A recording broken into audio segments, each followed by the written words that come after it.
All right, thank you again for this great exchange and also for being so generous with your time here. We will continue. We have some more things in store for you. Mentioned a little bit career opportunities before. I'm kind of excited for that. I hope you are as well. So, I mean, during the day, maybe you have, a certain question, what can you do? How can you engage yourself in this? And you shouldn't listen to Secretary General, because I don't think you don't want to have a plan. I think you would want to have a plan. The plan could be to not have a plan, but then you will end up to become the Secretary General, which Stoltenberg went. Which is great, right? Yeah. But we want to get you involved, right? And that's what we're going to touch upon now in the two coming panels. They will be held in succession of each other. But before we let you in on those two panels, we will showcase a little small video that will play right now.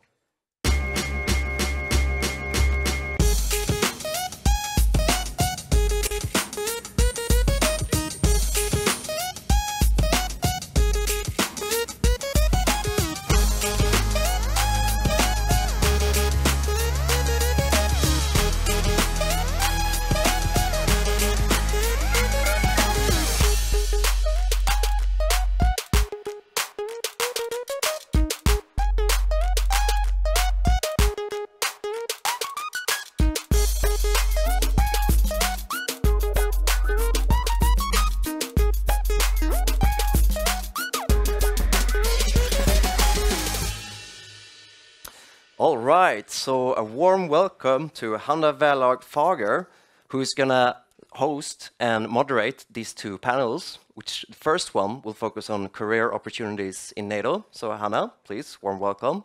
Whereas the second will focus on career opportunities in Sweden. Again, an applause for that. And you sit as a strategic advisor for civil preparedness at the Embassy of Sweden in Helsinki. Yes, thank you very much. Good afternoon, everyone, and welcome to this track 3 of this Nato Youth Summit in Stockholm. As mentioned earlier by Carlo, we will now have 2 panels that focuses on experiences and opportunities for young people to contribute to security and defense in NATO. And as mentioned earlier, my name is Hanna Wearland-Fager. I currently work at the Embassy of Sweden in Helsinki, Finland, as a strategic advisor for civil preparedness issues. I also identify myself as a young professional, and as a short introduction, I believe it is important to highlight that we, as young professionals that are interested in defense and security policy, start our careers in a time where we see unprecedented challenges against our transatlantic security, with a full-scale war in Europe and with highly complex global challenges. The development in the world moves in a fast pace, and it is challenging to have the capabilities to meet all of the parallel security threats that we face. But one thing, at least I believe, is sure, and that is that this young generation's ability to be able to adapt to this new security environment and also to contribute actively to our collective defense. I'm therefore very happy to moderate a panel in a while that highlights young people's active role in the total defense with examples from Sweden. But first, I'm very happy to introduce our 2 speakers for the first panel on opportunities and experiences from career within NATO. A warm welcome first to Carlo Borghini, NATO Assistant Secretary General for Executive Management, and Ioana Tudorie, Officer at the Executive Management Division at NATO.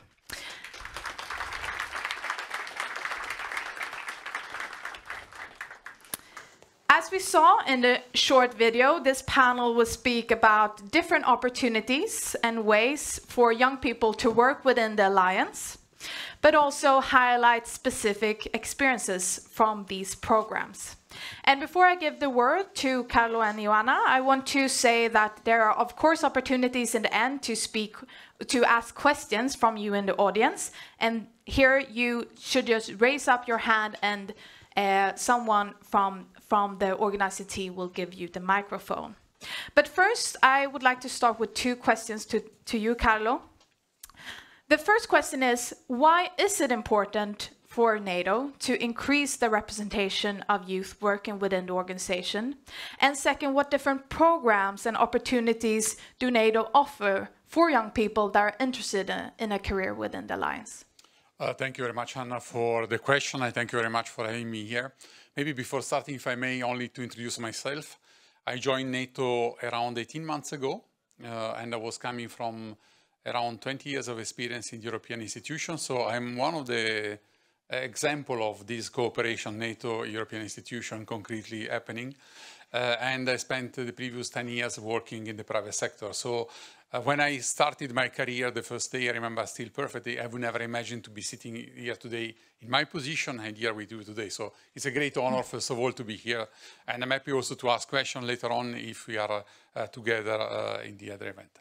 So why we would like to enrich our organization with new generation? Well, first of all, because we want an alliance that represents, the organization that represents its alliance. Today, at transatlantic level, so in NATO countries, around 20% of the population or more is below 18 years old. In NATO, we are only 15% of the population below 35. So there is a big gap. The second is that we need to introduce and modernize the alliance through different type of processes, procedure, re-engineering, technology.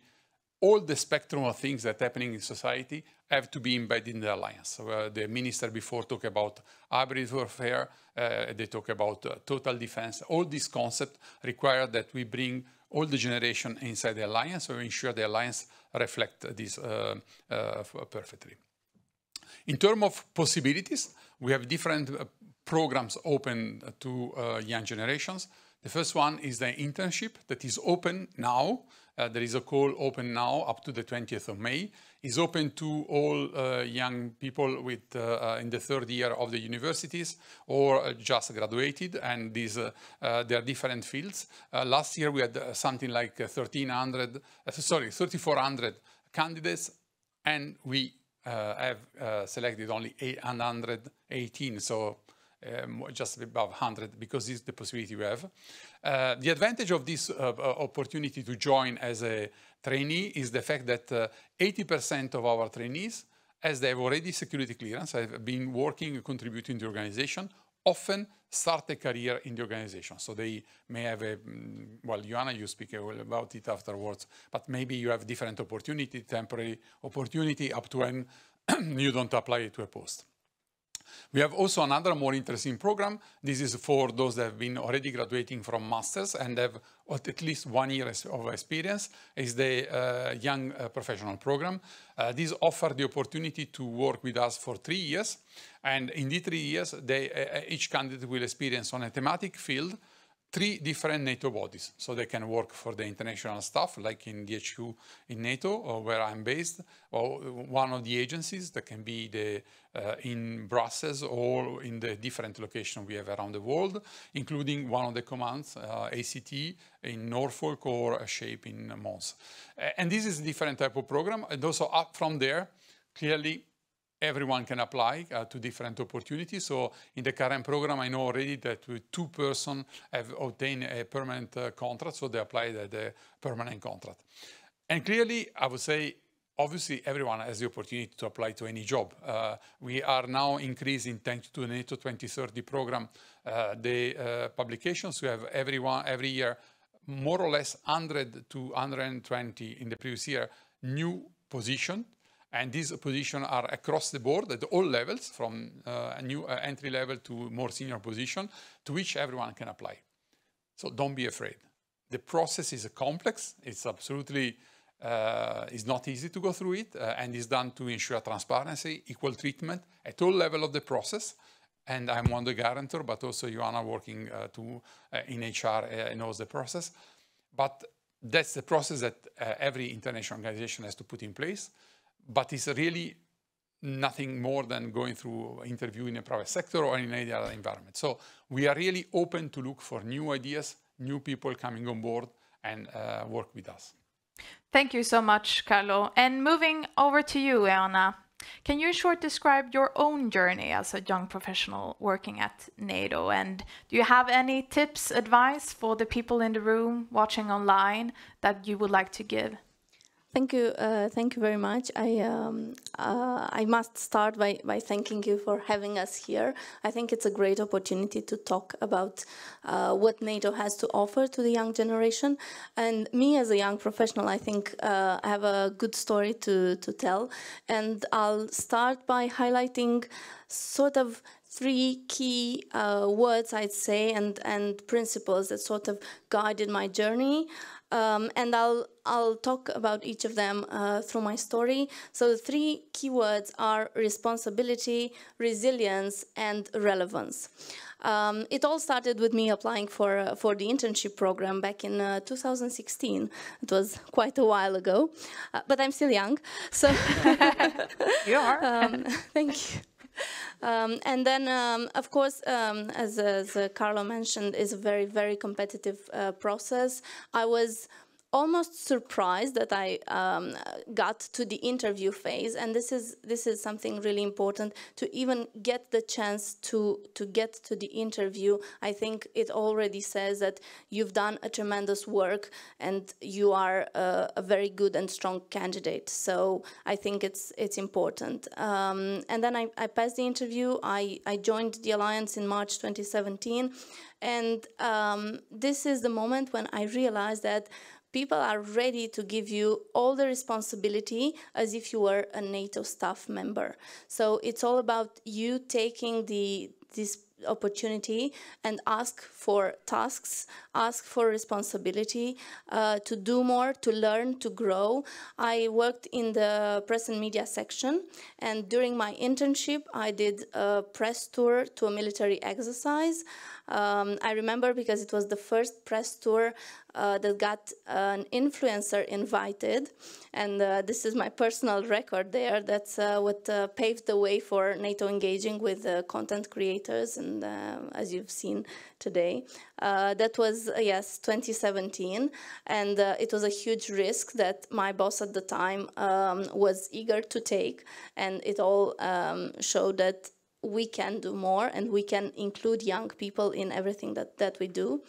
And then I did social media coordination for the Deputy Secretary General, for the NATO spokesperson, for other high-level officials of NATO.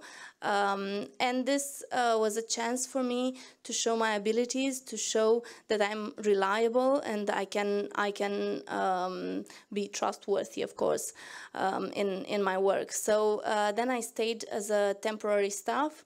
I got a temporary contract for over a year. And then what happened, I tried to apply for a position, for a permanent position, and I did not get it. So I navigated the recruitment process. It was a very tough one. I was already there, working, trying to find my way and understand how the process works, but I still did not get the job. I went back home to Romania for 5 months, and I continued applying. And this brings me to the second word that I mentioned, which is resilience.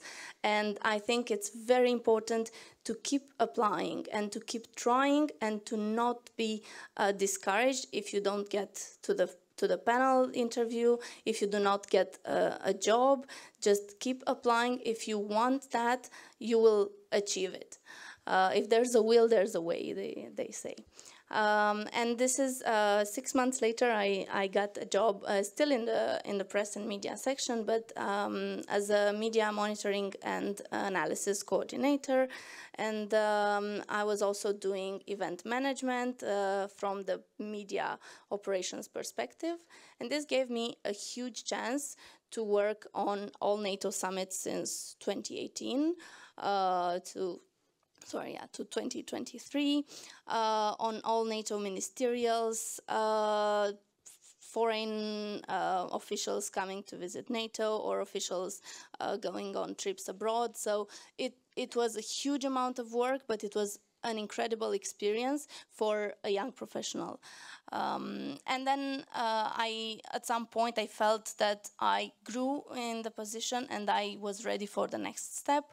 I applied for a different position, a higher level one, which is the one that I'm currently in. So I moved to the talent acquisition service, and I'm working as outreach and communication officer there. And last thing that I want to mention is relevance, and it's something that I've learned through my years at NATO. You need to stay relevant, and you need to make sure that your work is relevant. And you also need to understand how the house works. You need to talk to people to see what they're doing, to take an interest in how NATO functions, because there are all these little mechanisms that all together make a successful alliance. That's my take. Thank you very much, Ioana, for sharing your perspective and quite specific advices as well. We will soon have the opportunities to take questions from the audience, but first I would like to ask you both, when working at NATO's headquarters or within another NATO body, you work in a very international environment. You can work with colleagues up to 32 different states. How does this affect the work environment? And also if you can share some of the foremost benefits, but perhaps also challenges. I think the fact that we have the 32 different nations working together is really the richness of the organization.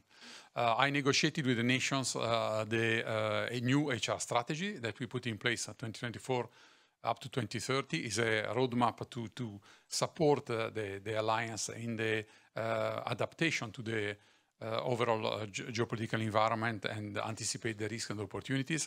And one of the most important elements that has been put on the table by the nations, and we have strongly supported, was a diversity of the workforce in all its forms. Would be for gender, would be for age, would be for nationalities, and so on and so on. So that's really, because really we believe that a multinational, intergovernmental organization can grow, can be only effective if it is the expression of its 32 nations or whatever they will be in the future. And this is something that we are really investing. So the work we are doing is not only now we have established a strategy. The first thing we did the day it was adopted was to look at how we can ensure that the recruitment process take into account diversity in all its form. And we started to monitor it, and we will report back to the nation on how we have successfully done it. It's not something happening today or tomorrow. It's a long-term process, but we are fully invested across the organization, from the Secretary General to the last employee, to ensure that we have all these, the correct representative inside the alliance. And that's, I think, is really the richness of all international organizations, and NATO in particular. I fully agree. I think diversity is our strength, and the cultural diversity makes every team that works within NATO better. Because I've met several managers in my time at NATO, and good managers really know how to enhance the skills and to use the strongest skills of every part of the team. And this is what you get when you have different cultures, different backgrounds, this way of building a team that complements each other. And if you look at NATO as a whole, what we do is we complement each other, division with division, agency with other NATO bodies, and allies themselves, they complement each other. So. If I may add a personal point, is that I have 3 children. My wife is Estonian, so they have double nationality. We lived in Brussels. And if I ask them which nationality they have, I don't think they're able to answer. Because there's really expression of this multicultural approach we are doing. I think they feel themselves to be half Italian, half Estonian, most probably. But that's something else. It's the richness, as you were saying, of having the diversity embedded, I would say, by design in the organization. Thank you. There is now an opportunity to ask questions from the audience. Please raise your hand, and I see one here with an arm, the third row, I think. If you can raise your hand. Yes, thank you. Thank you. First and foremost, I would like to express my gratitude for the opportunity to be here in Sweden. My name is Thomas, I'm from France. Bonjour de la France. I would like to know, to my mind, I'm currently working as an apprentice data engineer within the French Armed Air Force, and I would like to do my end of study internship. I am in engineering school in the NATO infrastructure. I would like to join and contribute to the science and technology organizations. I know that in the defense opportunities internship, we have the office chief scientist in the headquarters. Maybe how do you have some tips or advice to have the opportunity to work in the OSC agency? I have ever applied for the NCA agency. I have done different interviews, things as higher view. Unfortunately, it was I was not succeed this interview, but I try again, as you say. And this is how do you have maybe some teams to contribute to the NATO internship program? Good, thank you. Some concrete tips. Ioana, do you want to start? First of all is prepare, do your research. Every time you apply for a position, try to learn as much as possible, not only about the position, not only about the office, but in general, what are the challenges, what are the key facts that might come up in an interview, because it's all about what is happening. Stay attuned to the world and to what NATO does. And I think this makes the difference between good candidates and very, very strong candidates. Those who have an awareness of what NATO is and does, and also project themselves. So try to bring their ideas and to see how they fit in the NATO framework.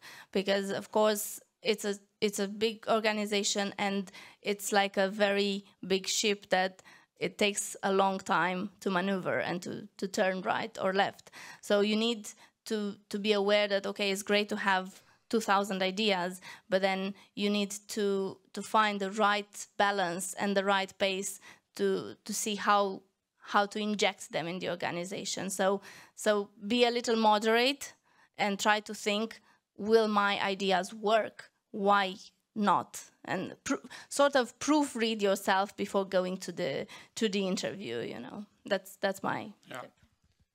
The higher view interview that you mentioned is one of the most terrible interviews you can do, because you speak to a screen, you don't have any feedback, and you say what I said is good or not. You will never know.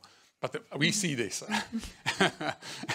and my comment will be credible. Whatever you say, be yourself, because we can detect if someone doesn't say say things, but he doesn't believe in them. So be credible, be prepared, test yourself, and you are competing. As I said, if you look at the internship, we have 3,400 candidates, and we took 118 last year. It's a big competition. So there is nothing to do.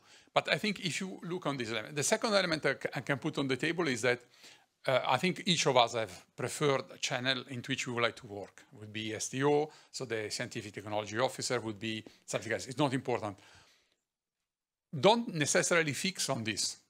You have always an entry point, and as Ioana showed, she entered in via PDD, so the Public Diplomacy Division.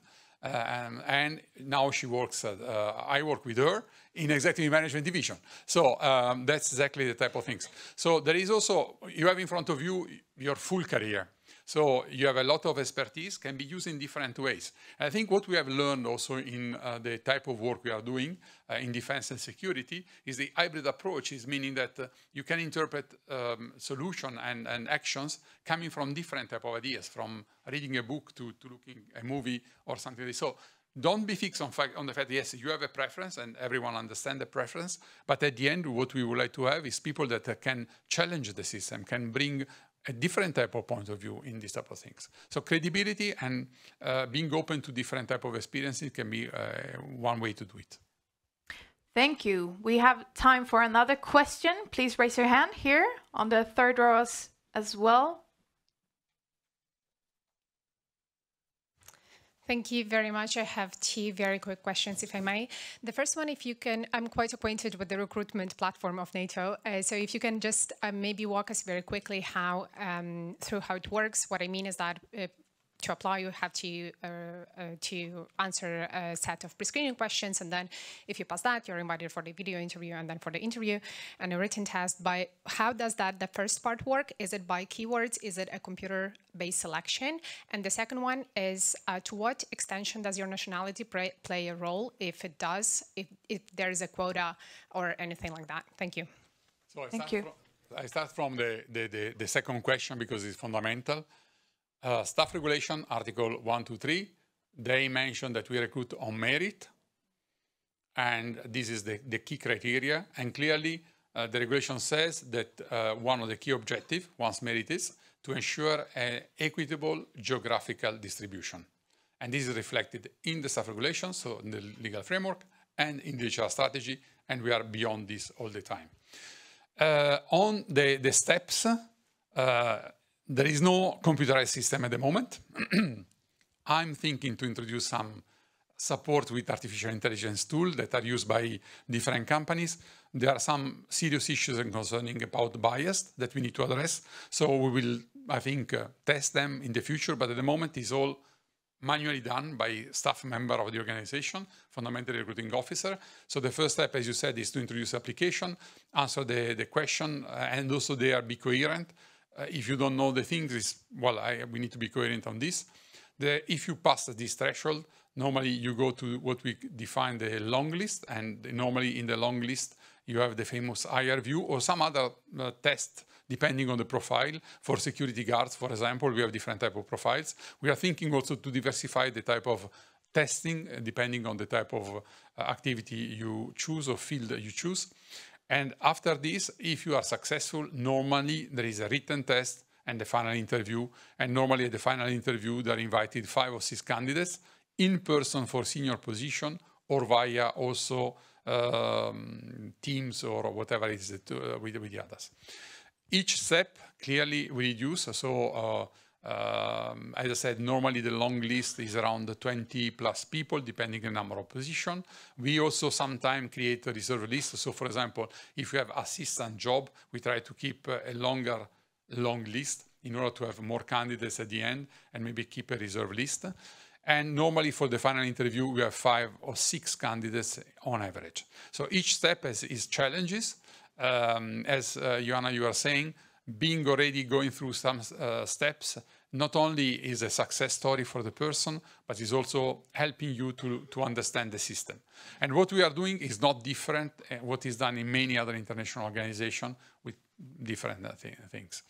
What we are trying to do more and more from our side in ensuring that our selection panels are really able to be unbiased in terms of nationality, gender balance, and so on, so that we can create opportunities for each accessibility also for each candidate around the alliance, with the nationality of the alliance being able to join the alliance at any moment. You want to add something? Thank you. Perhaps a short question to finish off. Is there some misconception of working within NATO that you would like to break? Some general view that is quite incorrect? What would you say, Ioana? I would say that the biggest misconception that I've noticed is that people tend to think of NATO as this political military alliance, but generally that people from the military are working at NATO. And that's a huge misconception. It is not only military, but it's also civilian. It is not only about foreign affairs, about political sciences. It's also about engineers, architects, technicians, IT analysts, business analysts, cyber scientists, researchers. So it is a wide range of jobs that you can have at NATO. It is not only political, it is not only this certain profile that people have in mind when they think of NATO.